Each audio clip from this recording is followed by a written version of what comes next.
অর্থ সম্পদ ভোগ বিলাসিতা দুনিয়া, এটা বেঈমানি বেশি ভোগ, এটা আল্লাহর ওয়াদা।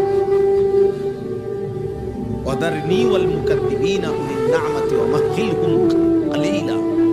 আল্লাহ বলছে অল্প সময়ের জন্য বেঈমানদেরকে দুনিয়া দাও।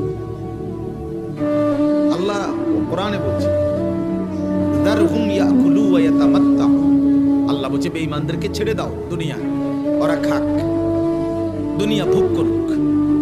ওয়ায়ুলহিহিমুল আমাল, তাদের যাবতীয় প্ল্যান প্রোগ্রাম পরিকল্পনা দুনিয়া নিয়েই সাজাক।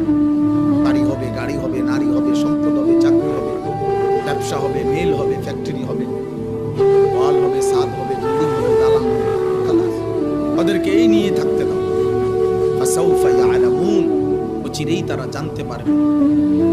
কবরে আসলেই আমি আল্লাহ জানাবো কি উচিত ছিল, কি করেছি।